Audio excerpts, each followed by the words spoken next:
اعلیٰ حضرت علیہ رحمت رضوان ایک شہرہ آفاق شخصیت کے مالک ہے۔ آپ کا وجود مسعود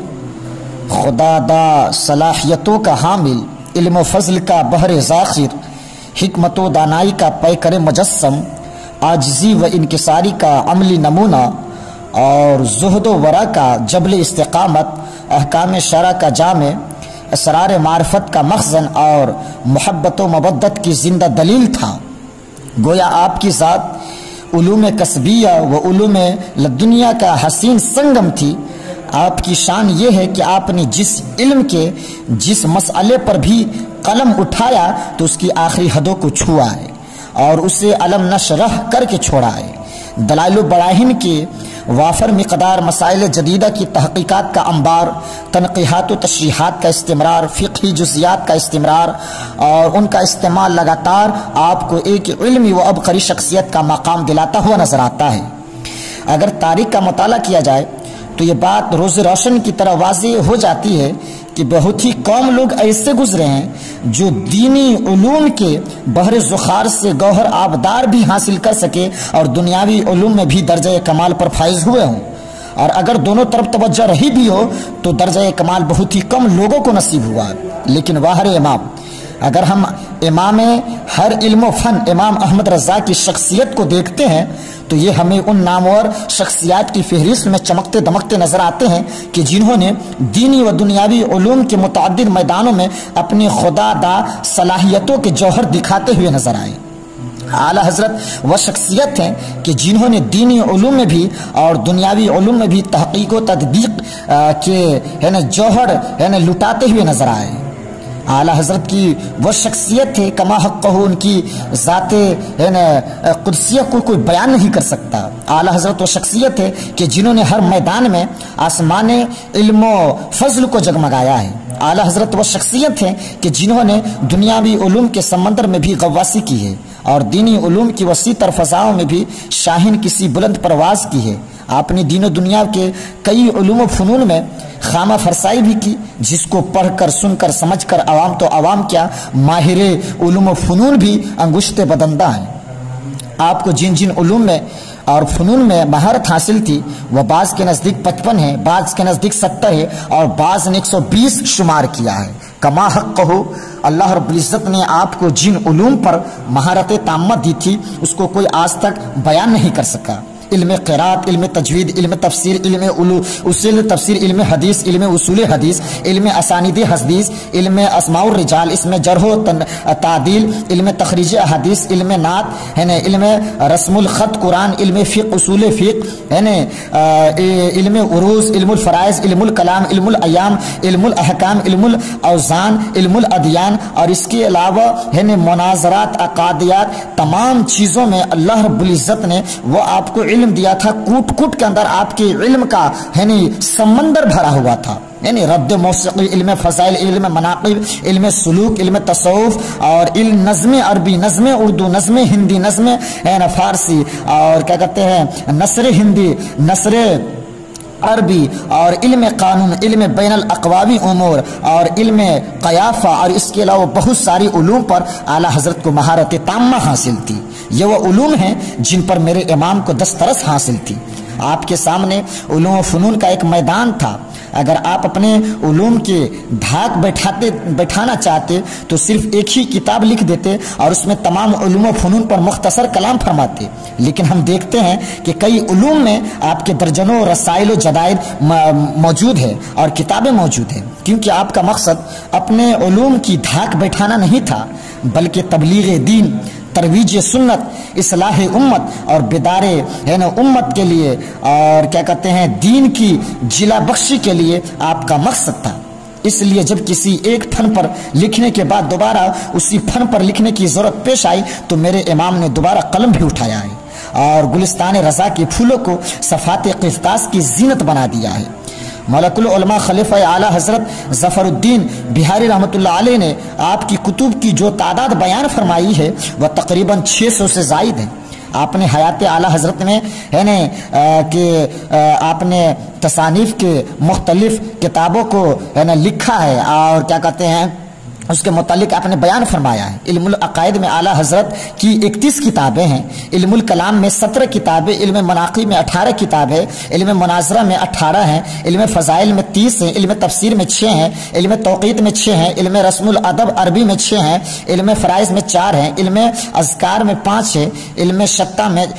5 ہے، اور مختلف فتنوں کے رد میں 224 کتابوں کا انمول ذخیرہ اعلیٰ حضرت نے لکھ ڈالی، اور سائنسی علوم میں 100 سے زائد کتب اور علم حدیث میں 200 سے زائد کتب اعلیٰ حضرت نے لکھا ہے۔ آپ کی کتب کی تعداد کے متعلق مختلف اقوال ہیں، کسی نے 400 سے زائد بتائی تو کسی نے 600 سے زائد کہی ہے، تو کسی نے 900 سے زائد کہی ہے، تو کسی نے 1000 سے زائد کہی ہے، کسی نے 1300، لیکن حقیقت تو یہ ہے یقین سے نہیں کہا جا سکتا کہ آپ کی کتب کی تعداد کتنی ہے، کما حق کو کوئی بیان نہیں کر سکا، کیونکہ آپ کی بہت ساری کتب ضائع بھی ہو گئی تھی، بعض نااہلوں نے ہے نا کیا کہتے ہیں ردی سمجھ کر کے ضائع کر دیا، اور رضا مسجد کے ساتھ ہے نا مغرب والے مکان کے منہدم ہونے کی وجہ سے بھی کافی کیا کہتے ہیں خط وغیرہ جو تھے، کتابات ہے نا کتب وغیرہ تھے ضائع ہو گئی۔ اسی طرح بعض کتب چوری بھی ہو گئی ہیں، اور بعض کتب کچھ لوگ لے گئے شائع کرنے کے لیے، لیکن پھر انہوں نے شائع بھی نہیں کیا، ان کو واپس یوں کیا بھی نہیں، اور اس طرح ان کتب کا فقدان ہو گیا۔ تو اعلیٰ حضرت کی وہ ذات ہے کہ اگر آپ کی زندگی میں لوگ غور خوض کرے تو اعلیٰ حضرت جیسی شخصیت کو کوئی آج تک جنم نہیں دیا سکتا اس صدی کے اندر، کہ اے رضا الغرض اعلیٰ حضرت کی وہ شخصیت ہے کہ جس کے علوم و فنون میں ایسی حیرت انگیز مہارت کو دیکھ کر کہنا پڑے گا ہر ایک انسان کو کہ اے رضا روز ترقی پہ ہے چرچا تیرا، اوج اعلیٰ پہ چمکتا ہے ستارہ تیرا، اہل سنت کے دلوں میں ہے محبت تیری، دشمن دی کو صدا رہتا ہے کھٹکا تیرا۔ اور یہ حقیقت بھی واضح ہے، ملت ہوئی آپ کا پردہ کیے ہوئے، مدت ہوئی آپ کو پردہ کیے ہوئے، لیکن ہر ایک بزم میں چرچا رضا کا ہے، ہر ایک بزم میں چرچا رضا کا ہے کہ احمد رضا کی فیض کے ہیں در کھلے ہوئے، برکات مصطفیٰ کے ہیں پرچم لگے ہوئے۔ یہ بھی ایک حقیقت ہے جس کا مشاہدہ ہے، وادی رضا کی کوہ ہمالا رضا کا ہے، جس سمت دیکھیے وہ علاقہ رضا کا ہے، جس سمت دیکھیے وہ علاقہ رضا کا ہے۔ اور دوسری طرف آپ دیکھیں کہ اعلیٰ حضرت نے اپنی زندگی کے اندر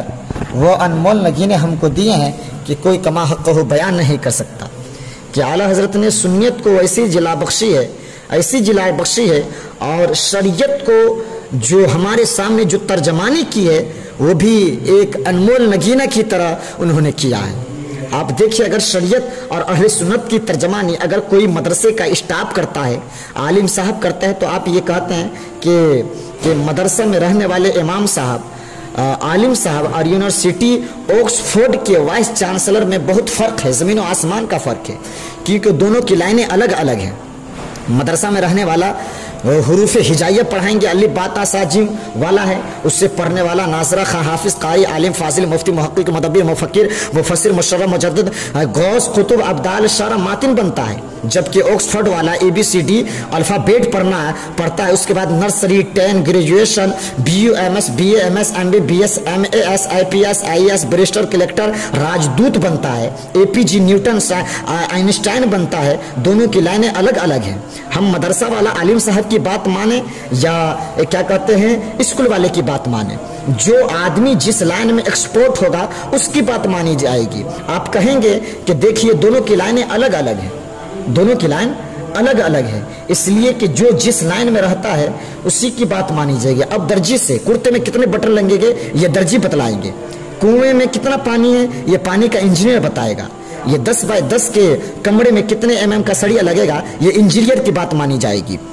جو جس لائن کا ہوگا اس لائن میں اسی کی بات مانی جائے گی۔ لیکن پروردگار عالم کا کرم دیکھیے کہ اہل سنت کی ہے نا جلا بخشی کے لیے اور اس کی تجدید کے لیے ایک ایسے ترجمان کو پیدا کیا، ایک ایسے انسان کو انتخاب فرمایا جو انسان اپنے وقت میں نیوٹن کا بھی باپ ہے، آئنسٹائن کا بھی پردادا ہے، اور ڈارمن بھی جس کے سامنے پرائمری کا اسٹوڈنٹ ہے، APG جس کے سامنے گھٹنا ٹیک دیتا ہے، مائیکل جیکسن جس کے سامنے طفل مکتب نظر آتا ہے، تمام سائنسدانوں کا باپ بنا کر اللہ رب العزت نے یعنی دونوں لائن کا ایکسپورٹ بنا کر کے، دونوں لائن کا ڈاکٹر بنا کر کے، دونوں لائن کا انجینئر بنا کر کے، دونوں لائن کا حاکم بنا کر کے، دونوں لائن کی بادشاہت دے کر کے پروردگار عالم نے 10 شوال 1272 ہجری